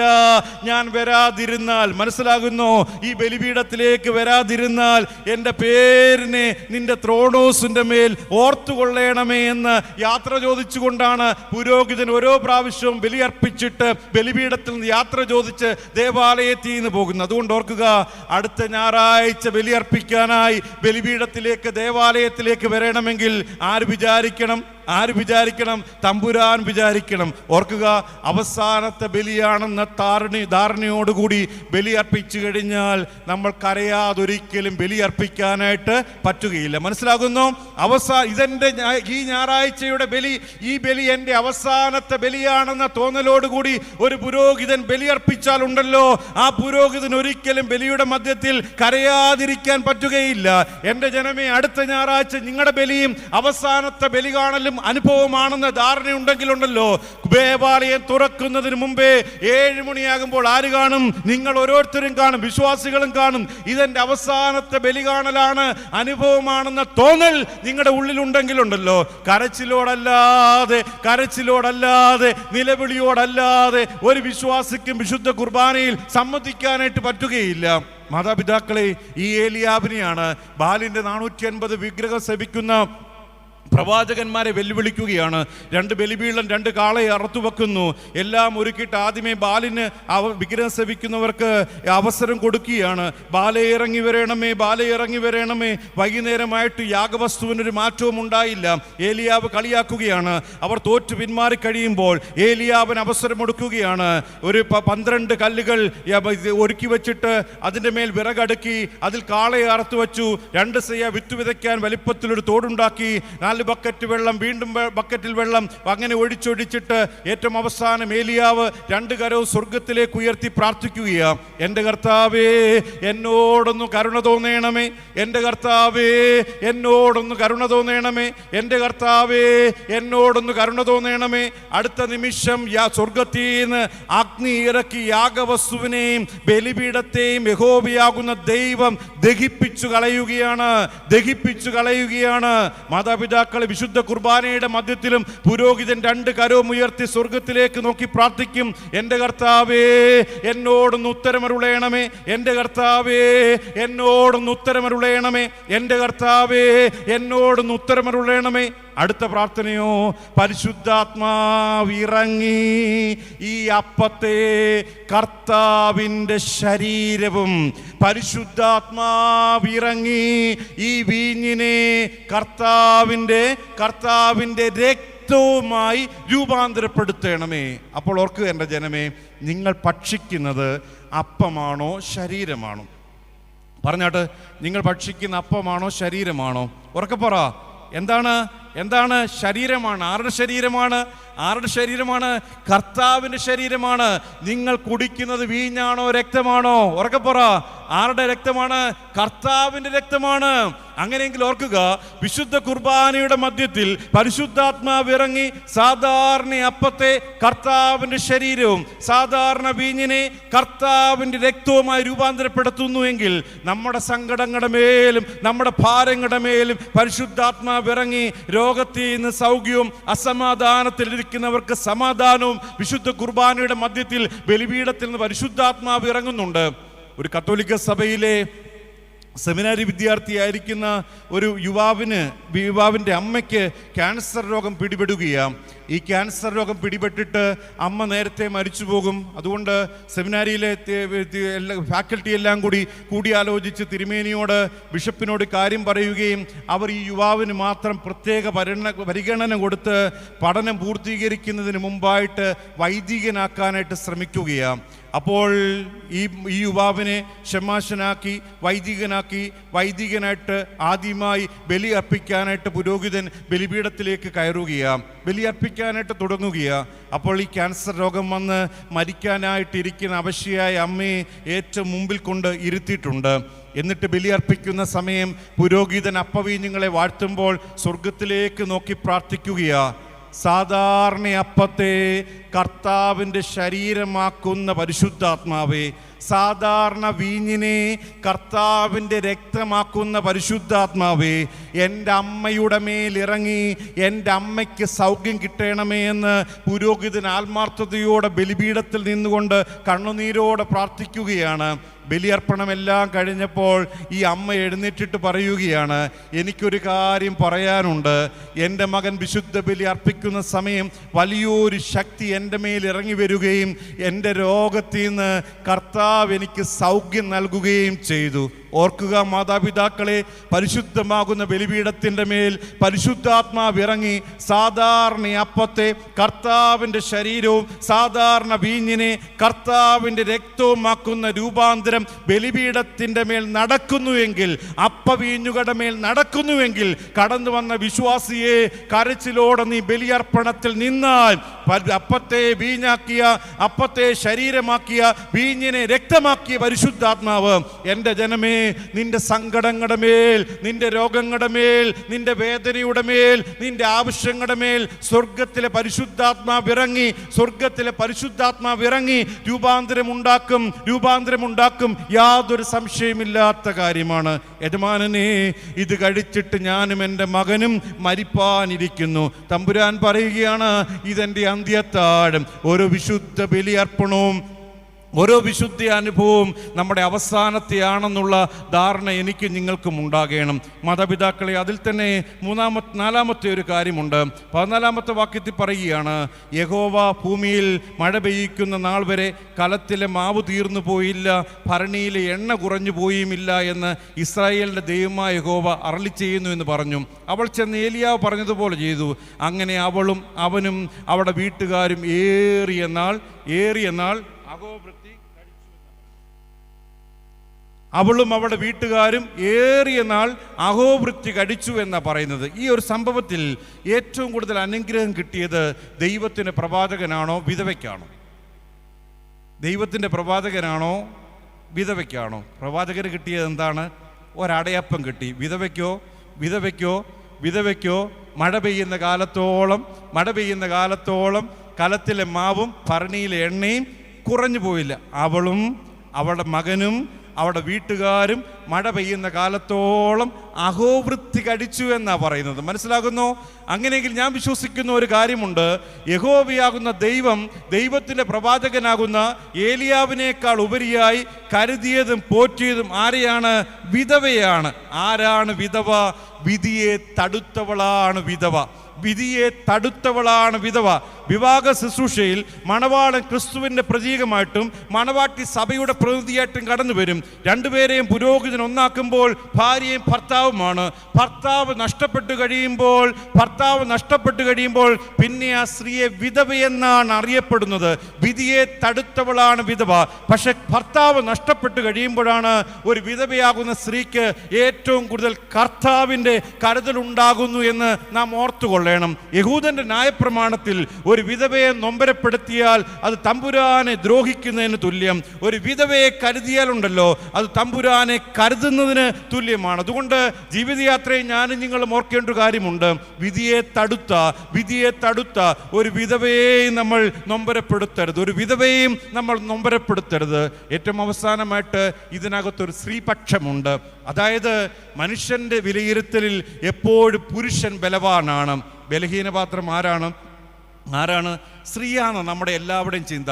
അങ്ങനെയെങ്കിൽ ബലവാനായ പുരുഷന്റെ കൂടെയാണോ ദൈവം? ബലഹീനയാകുന്ന സ്ത്രീയുടെ കൂടെയാണോ യഹോവയാകുന്ന ദൈവം? ആരുടെ കൂടെയാകാം? എപ്പോഴും ബലഹീനൻ്റെ കൂടെയാണ് ദൈവം. ഒരിക്കലും ബലവാന്റെ കൂടെയല്ല ദൈവം, എപ്പോഴും ബലഹീനൻ്റെ കൂടെയാണ്. അതുകൊണ്ട് പുതിയ നിയമത്തിലെ നമ്മൾ കടന്നു വരുമ്പോൾ ഓർക്കേണ്ട കാര്യമുണ്ട്, കനാന സ്ത്രീയെ കരുതിയ ഒരു സ്വർഗത്തിലെ തമ്പുരാനുണ്ട്, രക്തസ്രാവക്കാരി സ്ത്രീയെ കരുതിയ ഒരു ദൈവമുണ്ട്, വിധവയെ പോറ്റിയ ഒരു ദൈവമുണ്ട്. അങ്ങനെയെങ്കിൽ ഓർക്കുക, ബലവാനേക്കാൾ ഉപരിയായി യഹോവയാകുന്ന ദൈവം, അത് സ്ത്രീ ആയാലും പുരുഷനായാലും എപ്പോഴും ബലഹീനൻ്റെ കൂടെയായിരിക്കും, ബലഹീനയുടെ കൂടെയായിരിക്കും. നമുക്കറിയാം, പലപ്പോഴും നമ്മൾ അവഗണിക്കുന്നത് ഈ സ്ത്രീകളെ തന്നെയാണല്ലോ. എനിക്ക് 2 മക്കളാണ് ഉള്ളത്, ഒരു മോനും മോളുമാണ് ഉള്ളത്. ആദ്യം ജനിച്ചത് മോൻ ജനിച്ച ഉടനെ ഇടവക്കാരും നാട്ടുകാരും ഒക്കെ ചോദിച്ചു, അച്ഛാ മോനാണോ മോളാണോ? ഉടനെ ഞാൻ പറഞ്ഞു മോനാ. ഉടനെ നാട്ടുകാരും ഇടവക്കാരും ഒക്കെ പറഞ്ഞു, ഭാഗ്യമാച്ച, ലോട്ടറി അടിച്ചല്ലോ. രണ്ടാമത്തെ കുട്ടി ജനിച്ചു, പെൺകുട്ടി ജനിച്ചു. ഉടനെ നാട്ടുകാരും വീട്ടുകാരും ഇടവക്കാരൊക്കെ ചോദിച്ചു, അച്ഛാ മോനാണോ മോളാണോ? ഉടനെ ഞാൻ പറഞ്ഞു മോളാ. ഉടനെ പറഞ്ഞു പ്രിൻസച്ചൻ കുറച്ച് ഓടേണ്ടതായിട്ട് വരും. നമുക്കറിയാം, 10ാം ക്ലാസ് കഴിഞ്ഞ് കഴിയുമ്പോൾ മോൾ 556 മാർക്ക് മേടിച്ചാലും മോളോട് പറയും, പൊന്നുമോളെ അപ്പാടെ കാശില്ല, അതുകൊണ്ട് നീ നേഴ്സിങ്ങിന് പോയാൽ മതി. മോൻ 10 വട്ടം 10 എഴുതി തോറ്റാലും പറയും, അപ്പാടെ കാശില്ലെങ്കിൽ സാരമില്ല മോനെ, നിന്നെ എഞ്ചിനീയർ ആക്കണമെന്നാണ് എൻ്റെ ഒരു ആഗ്രഹം. ഇനി നമുക്കറിയാം, നല്ല തുണിക്കടയിലൊക്കെ പോകുമ്പോൾ ഓണം ക്രിസ്മസ് ഒക്കെ വരുമ്പോൾ നമ്മൾ മകനെയും മകളെയും കൊണ്ടുപോകും. മോളോട് പറയും, പൊന്നുമോളെ അപ്പാടെ കാശില്ല, അതുകൊണ്ട് നിനക്ക് 2 ജോഡി വസ്ത്രം മതി എന്ന് പറയും. മോനോട് പറയും, പൊന്നുമോനെ കാശില്ലേലും നീ എൻ്റെ തലമുറയുടെ അഭിമാനമല്ലേ, ഇരിക്കട്ടെ നിനക്ക് 4 ജോഡി എന്ന് പറയും. ഓർക്കുക, ഇനിയും പഠനമെല്ലാം കഴിഞ്ഞ് നല്ല സുന്ദരിയായ മാലാഖയുടെ കണക്കിരിക്കുന്ന പെൺകുട്ടിയാകാം, അവളെ പെണ്ണ് കാണാൻ വരുന്ന ചെറുക്കനാകട്ടെ നല്ല കറുത്തിട്ട് ചട്ടിയുടെ മുഖം പോലെ രൂപമുള്ള ഒരു പുരുഷനാ. കണ്ടിട്ട് ഇഷ്ടപ്പെട്ടില്ലെങ്കിൽ അപ്പം പറയും, സമ്പന്നനാടി കെട്ടിക്കോടി, ഒരു കുഴപ്പവും ഇല്ല എന്ന് പറയും. അതുകൊണ്ടാണല്ലോ ചില ഭാര്യയും ഭർത്താവും നമ്മൾ പോകുന്നത് കണ്ടിട്ടില്ലേ, ഈ കരിവിളക്കിൻ്റെ കൂടെ നിലവിളക്ക് പോകുന്ന പോലെ ചില ഭാര്യയും ഭർത്താവും പോകുന്നത്. അതിനകത്ത് കറുപ്പിൻ്റെയോ വെളുപ്പിൻ്റെയോ കുറ്റപ്പെടുത്തലല്ല, അല്പം ഇരുണ്ട നിറമുള്ള ഒരു പുരുഷന് അല്പം നിറം കൂടിയ വെളുത്ത പെൺകുട്ടിയെ കിട്ടിക്കഴിയുമ്പോൾ നാട്ടുകാരും വീട്ടുകാരും പറയും, ഭാഗ്യവാനാടാ, നിനക്ക് നല്ല വെളുത്ത ഒരു പെൺകുട്ടിയെ കിട്ടിയല്ലോ എന്ന് പറയും. എന്നാൽ അല്പം വെളുത്ത ഒരു യുവാവിന് അല്പം നിറം കുറഞ്ഞ ഒരു പെൺകുട്ടിയെ കിട്ടിക്കഴിയുമ്പോൾ ഈ ആൺകുട്ടിയോട് നമ്മൾ ചോദിക്കും, നിനക്ക് വേറെ ഒന്നിനെയും കിട്ടിയില്ലേ എന്ന് ചോദിക്കും. മനസ്സിലാകുന്ന നിറത്തിൻ്റെ കുറ്റമല്ല പറഞ്ഞത്, എപ്പോഴും അവഗണിക്കുന്നത് ഒരു സ്ത്രീപക്ഷമാണ്, സ്ത്രീയാണ്, പെൺകുട്ടിയാണ്. ഇനി പെൺപിള്ളാരെ നമ്മൾ കെട്ടിച്ചു വിട്ട് കഴിയുമ്പോൾ പറയും, പൊന്നുമോളെ അവിടെ ഒരു അമ്മായിമ്മയുണ്ട്, എന്തോ പറഞ്ഞാൽ നീ തിരിച്ചൊന്നും പറയരുത്. മനസ്സിലാക്കുന്ന എല്ലാവരുടെയും ഉപദേശമാണ്, അമ്മായിമ്മയുണ്ട്, തിരിച്ചെന്തോ പറഞ്ഞാലും നീ ഒന്നും പറയരുത്. പറയണം കേട്ടോ, കൂമ്പുവാടുന്ന വർത്താനം പറയണമെന്നാണ് ഞാൻ പറയുന്നത് കേട്ടോ. എന്നെ കുറ്റപ്പെടുത്തരുത്. ഓർക്കേണ്ട ഒരു കാര്യം, മാതാപിതാക്കളെ, ഈ പെൺകുട്ടിയെ കഷ്ടപ്പെട്ട് വളർത്തിയ ഒരപ്പനും അമ്മയും ഉണ്ട് കേട്ടോ. വല്ലവർക്കും തലയെ കയറാനും നൊമ്പരപ്പെടുത്താനുമല്ല അവർ കഷ്ടപ്പെട്ട് വളർത്തിയെന്ന് ഓർക്കണം. നമ്മുടെ ചില ആമ്പിള്ളേരുണ്ട്, ഈ നട്ടലുണ്ടെന്നും കണ്ടാ നമ്മൾ അവരെയൊക്കെ കെട്ടിക്കുന്നത് കേട്ടോ. കെട്ടിക്കഴിയുമ്പോഴാണ് അറിയുന്നത് നട്ടലിൻ്റെ സ്ഥാനത്ത് വാഴപ്പിണ്ടിയായിരിക്കുന്നതെന്ന്. മനസ്സിലാകുന്നു? കാരണം എന്താണെന്നറിയാമോ? അവൻ്റെ അമ്മയും അപ്പനും ആ ഭാര്യയോട് എന്തോ പറഞ്ഞാലും അവനൊരു കുഴപ്പവും ഇല്ല, കേട്ടോണ്ടിരിക്കുക. അമ്മയല്ലയോ അപ്പനല്ലേ, ക്ഷമിക്കെന്ന് പറയും. ഞാൻ അനുവദിച്ചാലേ എൻ്റെ ഭാര്യയ്ക്ക് നേരെ എൻ്റെ അമ്മ കയർക്കത്തുള്ളൂ. മനസ്സിലാകുന്നു? ഞാൻ അനുവദിച്ചെങ്കിൽ മാത്രമേ എൻ്റെ ഭാര്യയ്ക്ക് നേരെ എൻ്റെ അമ്മ കയർക്കത്തുള്ളൂ. ആധുനിക കാലഘട്ടത്തിൽ ആരെ കുറ്റപ്പെടും, നിങ്ങൾ എന്നെ പ്രാഗിയൊന്നും ചെയ്യരുത്. ചില വൃദ്ധർ പറയും, അയ്യോ അച്ഛാ മരുമോൾ എനിക്ക് വെള്ളം തരുന്നില്ല അച്ഛാ, മരുമോൾ എനിക്ക് വെള്ളം തരുന്നില്ല അച്ഛാ എന്ന് പറയും കേട്ടോ. കയ്യിലിരിപ്പ് കണ്ട വെള്ളം തരാൻ തോന്നുമോ? മനസ്സിലാകുന്നു? കയ്യിലിരിപ്പും കൂടെ നന്നാകണം, എന്നാലേ വയസ്സാം കാലത്ത് ഇച്ചിരി വെള്ളം കിട്ടത്തുള്ളൂ. വാർദ്ധക്യമാനം കണ്ട് എന്തും പറയാമെന്നും ആർക്കും അധികാരം തന്നിട്ടില്ല കേട്ടോ. മനസ്സിലാകുന്നു? വാർദ്ധക്യമാനം കണ്ട് എന്തും പറയാമെന്ന് ആർക്കും ഒരു അധികാരം തന്നിട്ടില്ല. നമ്മൾ ഓർക്കേണ്ട കാര്യമുണ്ട്, ഈ പോറ്റാൻ പാട് വാർദ്ധക്യമാണോ ബാല്യമാണോ? എപ്പോഴാണ് പോറ്റാൻ പാട്? എൻ്റെ അപ്പനും അമ്മയും പറയുമ്പോൾ അല്ലെങ്കിൽ നമ്മൾ വിചാരിക്കും, ഞാൻ നിന്നെ കഷ്ടപ്പെട്ട് വളർത്തിയാന്ന് ഓർക്കണം. ശരി, 1-2 വയസ്സ് വരെ എന്തെങ്കിലും കരയുന്ന ഉടനെ കയ്യിലെടുത്ത് ബാബാബോ രാരിരാരോ വച്ചാൽ ആര് ശാന്തമാകും? കൊച്ചുകുട്ടി അങ്ങ് ശാന്തമായി. 80-90 വയസ്സായാൽ എൻ്റെ അപ്പനും അമ്മയും ബാബാബോ രാരിരാരോ വച്ചാൽ ശാന്തമാകുമോ? വലിയ പാടുള്ള കാര്യമാണ്. വാർദ്ധക്യം വലിയ പാടാണ് കേട്ടോ. അത് എന്തും പറയാമെന്ന് ആരും കരുതരുത്. നമ്മൾ ക്ഷമിക്കുകയും സഹിക്കുകയൊക്കെ വേണം. ഈ അറിഞ്ഞുകൊണ്ട് നൊമ്പരപ്പെടുത്തുന്നത് നമ്മൾ ക്ഷമിക്കേണ്ടത് ആരായാലും. മനസ്സിലാകുന്നു. അറിഞ്ഞുകൊണ്ട് നൊമ്പരപ്പെടുത്തും നമ്മൾ ഒരിക്കലും ക്ഷമിക്കേണ്ട. ബോധമില്ലാതെ ഒക്കെ ആയിക്കോട്ടെ, അത് കുഴപ്പമില്ല, സഹിക്കാം. അറിഞ്ഞുകൊണ്ട് അത് ആരായാലും കൊള്ളാം, അത് ക്ഷമിക്കേണ്ട കാര്യങ്ങളില്ല. അതുകൊണ്ട് വീട്ടിൽ ഒരു സമാധാനം ഉണ്ടാകണമെങ്കിൽ അതിലുള്ളവരെ എല്ലാവരും തന്നെ വിചാരിക്കണം. നമ്മൾ ഓർക്കേണ്ട കാര്യമുണ്ട്, സ്ത്രീ ഒരിക്കലും ബലഹീനപക്ഷമല്ല. എൻ്റെ അപ്പൻ്റെയും അമ്മയുടെയും ജീവിതത്തിന് ശേഷം എൻ്റെ ഭാര്യ വന്നിട്ട് ഒരു പിടി തുട്ടിൻ്റെയെങ്കിലും ഒരു നാണയത്തിൻ്റെയെങ്കിലും അനുഗ്രഹം കൂടിയിട്ടുണ്ടെങ്കിൽ അത് വന്നു കയറിയതിൻ്റെ ഗുണം കൊണ്ടാണ്. മനസ്സിലാകുന്നു? അപ്പൻ്റെയും അമ്മയുടെയും ജീവിതത്തിനേക്കാൾ ഉപരിയായി എൻ്റെ ഭാര്യ വന്നത് ചേർന്നതിന് ശേഷം ഒരു നന്മയുണ്ടായിട്ടുണ്ടെങ്കിൽ വന്നു കയറിയതിൻ്റെ ഗുണം കൊണ്ട് തന്നെയാണ്. അതുകൊണ്ട് ഭർത്താക്കന്മാരെ, ഞാനും നിങ്ങളും ഇന്നൊക്കെ ഇങ്ങനെ ആളായിട്ട് നിൽക്കുന്നതിന് പിന്നിലുണ്ടല്ലോ ഒരു സ്ത്രീ ചെയ്ത ഒരു ത്യാഗമാണ്. ഒരു സ്ത്രീ ചെയ്ത ഒരു ത്യാഗമാണ്. അവൾ നമ്മുടെ ദാമ്പത്യ ജീവിതത്തിൽ അവളാകട്ടെ അപ്പനെയും അമ്മയും വിട്ടുപിരിഞ്ഞ് എന്നോടൊപ്പം നിങ്ങളോടൊപ്പം തിരിച്ചു വരുമ്പോൾ ഏറ്റവും കൂടുതൽ നമ്മൾ സ്നേഹിക്കേണ്ടതും കരുതേണ്ടതും നമ്മുടെ ഭാര്യയെ തന്നെയാണ്. ഒരിക്കലും ബലഹീന പാത്രമല്ല, ബലഹീനയല്ല. എപ്പോഴും ബലവാനേക്കാൾ ഉപരിയായി ദൈവം കരുതുന്നതും സ്നേഹിക്കുന്നതും ബലഹീനയെ തന്നെയാണ്. യഹോവയാകുന്ന ദൈവം പ്രവാചകനേക്കാൾ ഉപരിയായി കരുതിയതും പോറ്റിയതും സരേഫ്യത്തിലെ വിധവയെ തന്നെയാണ്. വിധിയെ തടുത്തവളാണ് വിധവ. എൻ്റെ വാക്കുകളെ അവസാനിപ്പിക്കുകയാണ്. ആദ്യ ഭാഗത്തിലേക്ക് കടന്നു വരാം, ആമുഖത്തിലേക്ക് കടന്നു വരാം. ഒന്നാമത് എന്ത് വെട്ടണം? തല വെട്ടണം. നമ്മുടെ തലക്കനങ്ങൾ മാറട്ടെ. രണ്ടാമത് എന്ത് വെട്ടണം? നമ്മുടെ ചിറക് വെട്ടണം. ഞാനെന്ന ഭാവങ്ങൾ മാറട്ടെ. എൻ്റെ കഴിവെന്നുള്ളത് മാറട്ടെ. എല്ലാം ദൈവത്തിൻ്റെ ദാനമാണെന്ന് ഓർക്കുക. മൂന്നാമത് ഓർക്കുക, തൊലി ഉരിയണം. ആരോടും നമുക്ക് തോന്നുന്നത് പോലെ സംസാരിക്കാൻ പറ്റത്തില്ല. പ്രായവും പക്വതയൊക്കെ കണ്ട് ആളും തരവും കണ്ട് മാത്രമേ നമുക്ക് സംസാരിക്കാൻ പറ്റുകയുള്ളൂ. അതിൽ തന്നെ ഏറ്റവും അവസാനമായിട്ട് പ്രായത്തിനനുസരിച്ചുള്ള പക്വതകൾ ഉണ്ടാകണം. 1 രാജാക്കന്മാരുടെ പുസ്തകം 17-ാം അധ്യായം 1 മുതലുള്ള വാക്യങ്ങളെ അടിസ്ഥാനമാക്കി 3-4 കാര്യങ്ങൾ ക്രൂരനായ ദുഷ്ടനായ ആഗാബ് രാജാവിൻ്റെ രാജസന്നിധി ചെന്ന് കൈ ചൂണ്ടിയിട്ട് പറയുകയാണ്, ഞാൻ പറഞ്ഞിട്ടല്ലാതെ, ദൈവത്തിൻ്റെ പ്രവാചകൻ പറയുകയാണ്, ഏലിയ പറയുകയാണ്, ഞാൻ പറഞ്ഞിട്ടല്ലാതെ മഞ്ഞും മഴയും ഉണ്ടാകുകയില്ല. ആരാണ് പ്രവാചകൻ? മനുഷ്യൻ്റെ പ്രീതി നോക്കാതെ ദൈവത്തിൻ്റെ ഇഷ്ടം മനുഷ്യൻ്റെ മുഖത്ത് നോക്കി പറയുന്നവനാണ് ദൈവത്തിൻ്റെ പ്രവാചകൻ. ആ ഒരു ചങ്കൂറ്റം ഒരു പുരോഹിതനുണ്ടാകണം, അപ്പനുണ്ടാകണം, അമ്മയ്ക്കുണ്ടാകണം. ദൈവത്തിൻ്റെ പ്രവാചകനാകുന്ന ഏലിയാവിന് കെരീത്ത് തൊട്ടിനരികെ ഭക്ഷണം ഒരുക്കാനായി യഹോവയാകുന്ന ദൈവം കാക്ക ഒരുക്കുകയാണ്.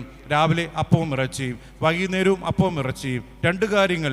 എത്രയോ നല്ല സൗന്ദര്യമുള്ള ബുദ്ധിയുള്ള കഴിവുള്ള പക്ഷികൾ ഉണ്ടായിട്ടും എന്തേ കണ്ടാൽ കറത്തിരിക്കുന്ന കാക്കയെ ദൈവത്തിൻ്റെ പ്രവാചകന് ഭക്ഷണം ഒരുക്കി. ആരെയും അവഗണിക്കരുത്. ഇന്ന് നമ്മൾ അവഗണിക്കുന്നവനെ നാളെ പരിഗണിക്കേണ്ടതായിട്ട് വരും. ഒരു നിമിഷം കൊണ്ട് ഉയർത്തുന്നതും ദൈവം, താഴ്ത്തുന്നതും ദൈവമാണ്. രണ്ടാമത്തെ കാര്യം, കാക്ക ഏത് സാഹചര്യത്തിലും തൃപ്തിയോടെ ജീവിക്കും. നമ്മുടെ ജീവിതത്തിൽ ഓർക്കുക, കഷ്ടകാലം മാറ്റി നല്ല കാലം തരുന്ന ഒരു സ്വർഗത്തിലെ തമ്പുരാനുണ്ട്. അതിൽ തന്നെ മൂന്നാമത്തെ കാര്യം, വിധിയെ തടുത്തവളാണ് വിധവ. 4-ാമത്തെ കാര്യം, യജമാനനെ ഇത് കഴിച്ചിട്ട് ഞാനും എൻ്റെ മകനും മരിപ്പാനിരിക്കുന്നു. അന്ത്യത്താഴം ഓരോ വിശുദ്ധ കുർബാനയും അവസാനത്തെ കുർബാനയാണെന്ന് കരച്ചിലോടുകൂടി വേണം ഭക്ഷിക്കാനും അനുദപിക്കുവാനും. സാധാരണ അപ്പത്തെ കർത്താവിൻ്റെ ശരീരവും സാധാരണ വീഞ്ഞിനെ കർത്താവിൻ്റെ രക്തവുമാക്കുന്ന പരിശുദ്ധാത്മാവ് കുർബാനയുടെ മധ്യത്തിൽ എൻ്റെയും നിങ്ങളുടെയും സങ്കടങ്ങളുടെ മേലും നൊമ്പരങ്ങളുടെ മേലും ഇറങ്ങി വരും. കരച്ചിലോടുകൂടി മാത്രമേ ബലി അനുഭവിക്കാവുള്ളൂ, സംബന്ധിക്കാവുള്ളൂ. സ്ത്രീപക്ഷം ബലവാനാകുന്ന പുരുഷനേക്കാൾ ഉപരിയായി ദൈവം കരുതുന്നത് എപ്പോഴും ബലഹീനയാണ്. ഒരു ബലഹീനയും നമ്മളാരും നൊമ്പരപ്പെടുത്തരുത്. കരുതണം, സ്നേഹിക്കണം. മാർ ബെഗനാൻ സഹദായുടെ ഈ പെരുന്നാൾ നമ്മുടെ ജീവിതത്തിൽ ഒരു അനുഗ്രഹമായി തീരട്ടെ എന്ന് പ്രാർത്ഥിക്കുകയാണ്.